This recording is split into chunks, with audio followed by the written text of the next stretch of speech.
And as he sat upon the mountain of Olives, the disciples came unto him privately, saying, Tell us, when shall these things be? And what shall be the sign of thy coming and of the end of the world? And Jesus said, Take heed that no man deceive you. For many shall come in my name, saying, I am Christ, and shall deceive many. And ye shall hear of wars and rumors of wars. See that ye be not troubled, for all these things must come to pass, but the end is not yet. For nation shall rise against nation, and kingdom against kingdom. And there shall be famines, and pestilences, and earthquakes in divers places. All these are the beginning of sorrows. Then shall they deliver you up to be afflicted, and shall kill you. And ye shall be hated of all nations for my own sake. And then shall many be offended, and shall betray one another, and shall hate one another. And many false prophets shall rise and deceive many. And because iniquity shall abound, the love of many shall wax cold. But he that shall endure unto the end, the same shall be saved. What's goody, everybody? Started this on a different note. Not sure what the title of the video is yet. More so coming to speak about there being more and more rumors of war, you know? And as I just read in the scripture, preferred specifically Matthew's 24, we shall be in the midst of rumors of war, and there shall be wars. Now, are we currently seeing wars? I mean, yeah, I guess we have Ukraine and Russia, and then Israel and Palestine. But perhaps there would be more wars to brew, which will, substantiate or signify, the end of days. But we're definitely in the midst of rumors of war. And that is what I want to bring to you guys today. So, this is just an update in the current ongoing situation between the leagues of some of the world's most powerful nations. You have the UK, Canada, the US, Ukraine. On another side, you have Russia and China, and all of these tensions are increasing, I'd say. I'm not sure whether they're high exactly or not, but they're definitely increasing. And some of the signs of that are the economic wars going on right now, in terms of countries going against each other for tariff, tax for tax, embargo for embargo. One country launches or initiates an economic policy against another country, the other country retaliates. And of course, as usual, the people are put at a disadvantage because of that. For example, let's say the US highly depends on produce from Mexico or Canada or whatever. And it does not and it is not able to produce much of that produce on its own. So what's going to happen is that the cost of those goods are going to go up, right? Since there's less of a supply, since they're less common to obtain. So the cost of those goods go up, and there goes up your grocery bill, your food bill, the cost of feeding your kids, the cost of feeding your family, and overall that's just less money in your pocket, leaving you at a worse off state, all right?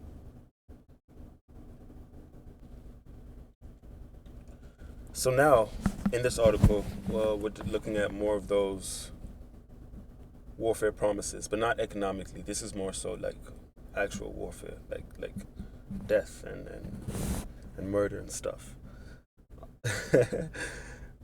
We have an article about Keir Starmer's recent address to his nation about him calling to arms his partners such as the U.S., Canada, and as well as sending threats. Well, not necessarily threats, but issuing promises and a pool of resources to back Ukraine, who is actively against Russia. So let's see what happens, man. Let's see how Russia decides to retaliate, if or not they take it as a trespass against them. And you know, honestly, this is what it's looking like for World War III. And what I'm noticing by the months is that tensions are getting more and more tense. We're being given more signs that lead to this conclusion of a world war. And the World War III, or a big war, not necessarily the World War III, it's presumed to be World War III, but there is a big war mentioned in the book of Revelation, which will mark off a huge depopulation. Like, a lot of the world's population is going to go down drastically. And then from there, a new world order is going to come, a new police force, a new government, a new global leader. And then that is pretty much going to be the time when Yahushua prepares to come back. But let me get into the story. So, Keir Starmer's coalition of the whimpering.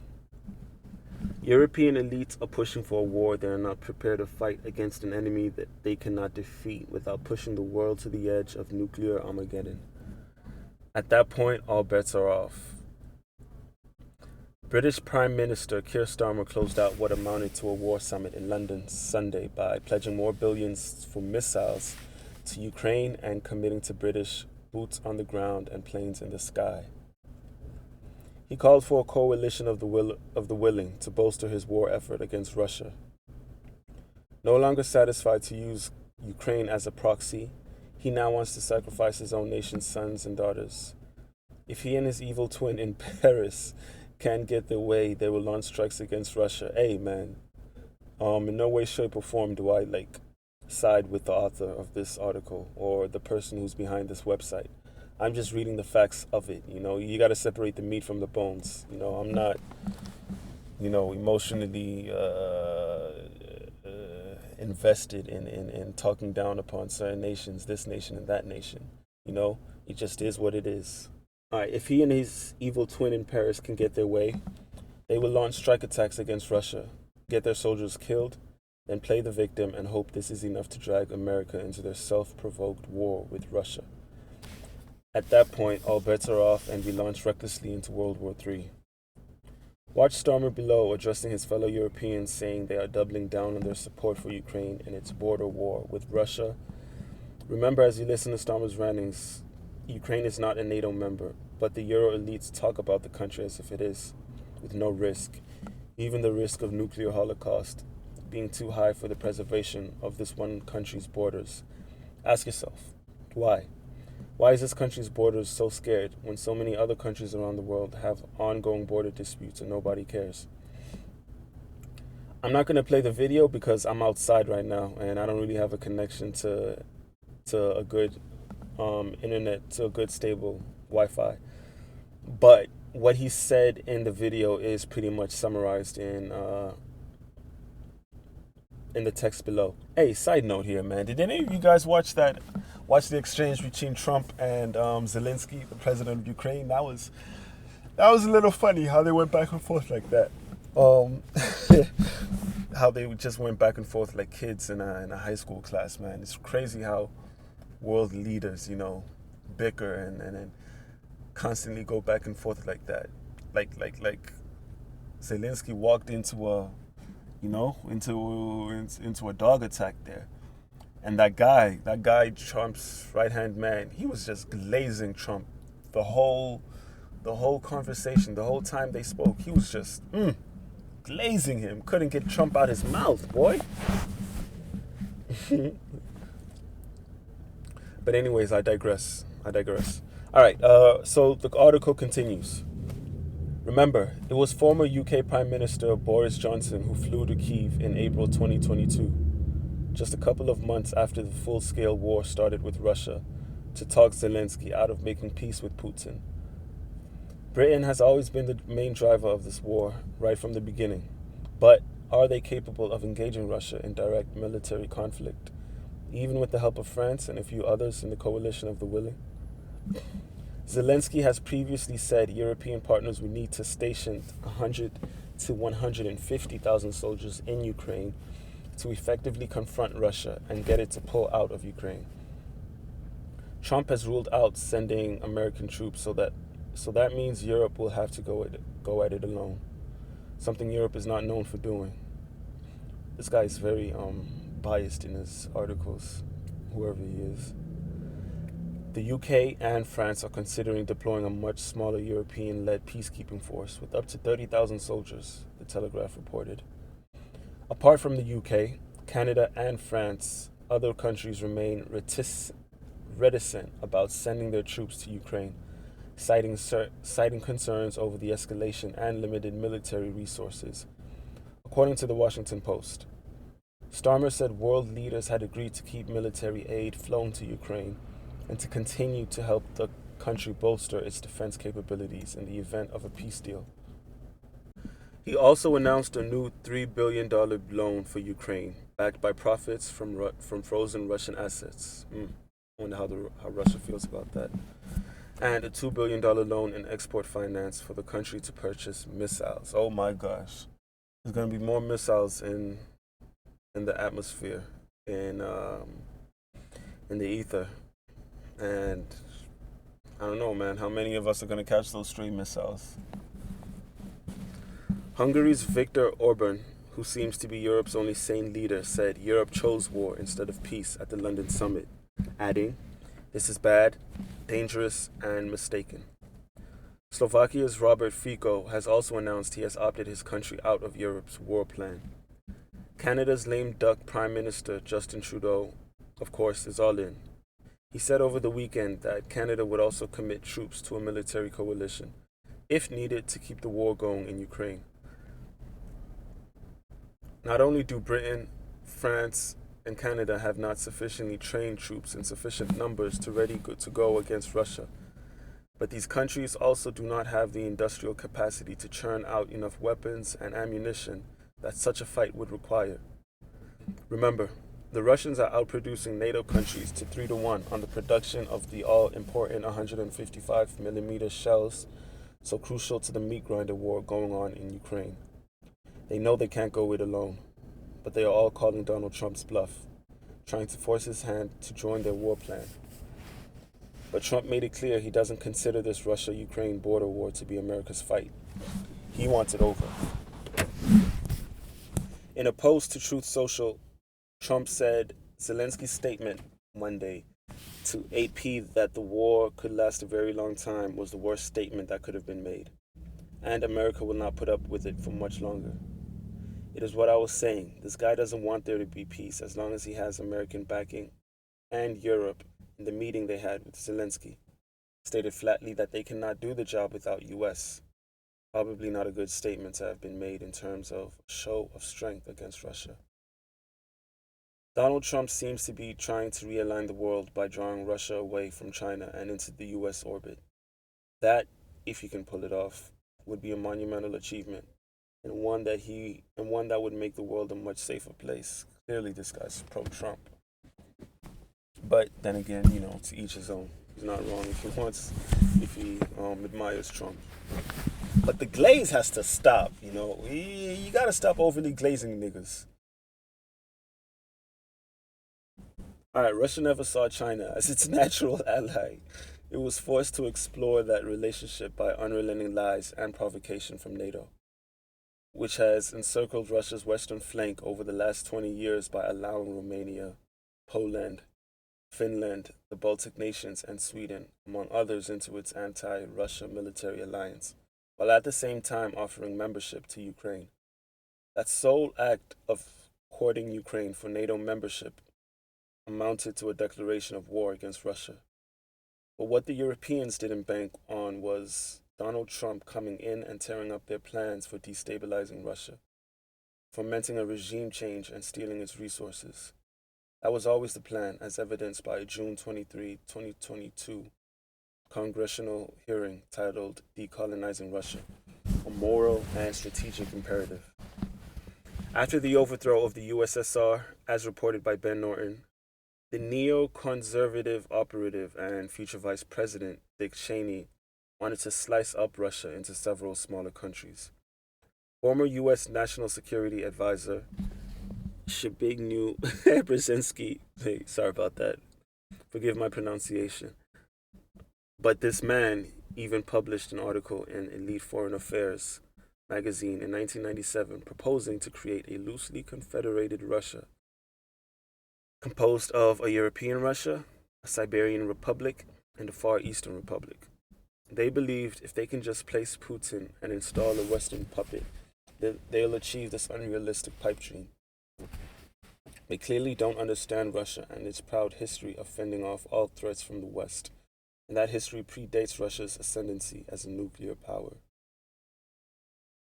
Okay, so the way I see it, on one side you have the West, I'd say. You would have, France, Britain, the US, Canada. Well, US is falling back from this. They don't really want to be a part of it. Canada,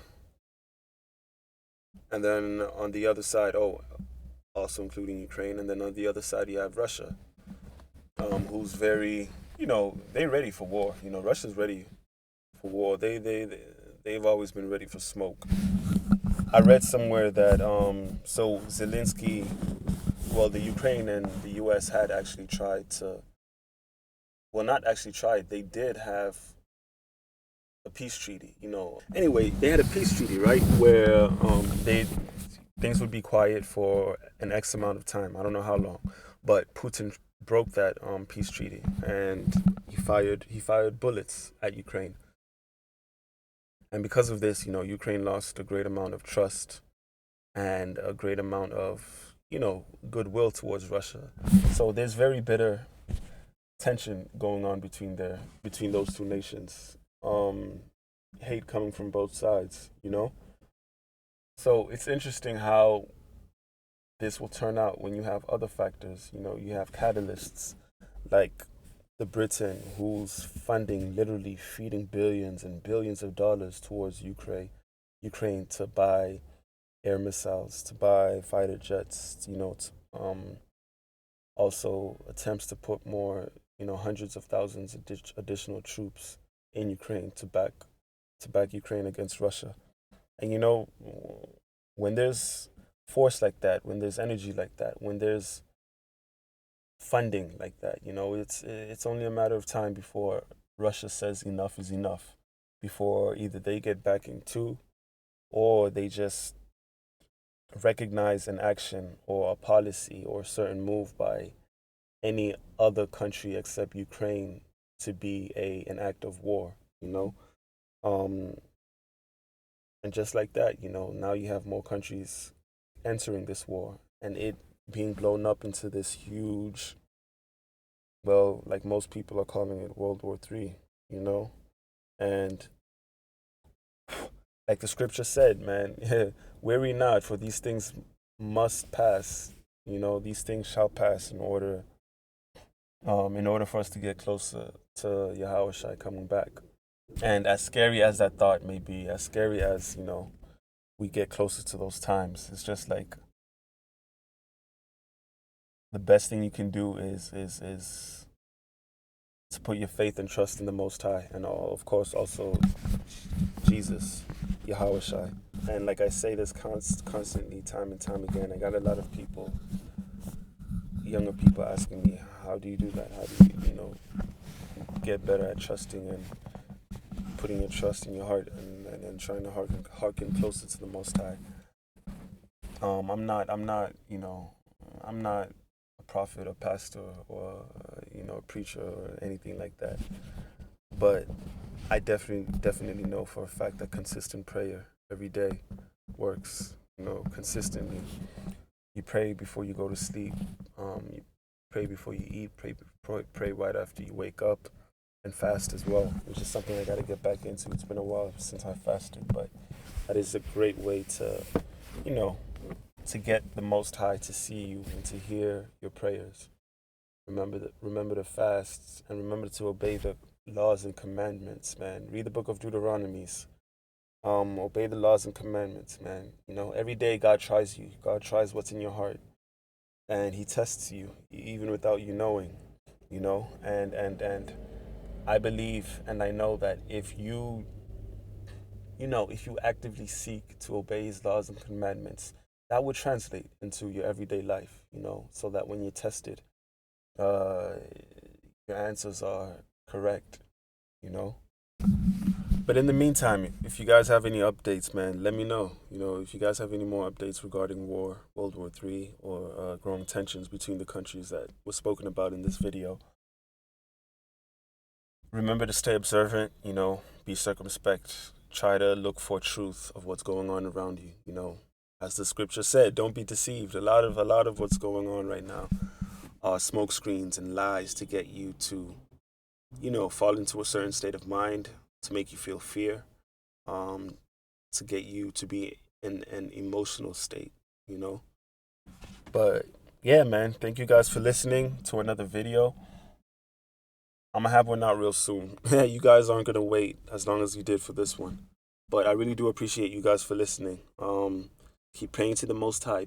Keep being grateful for every single thing that you have, for every single meal that you were given, every time you get to come home safely in one piece, you know, to come home to a warm bed, to loved ones, to be able to pray to Him another day, man. Just be grateful for everything you have. Thank you, guys.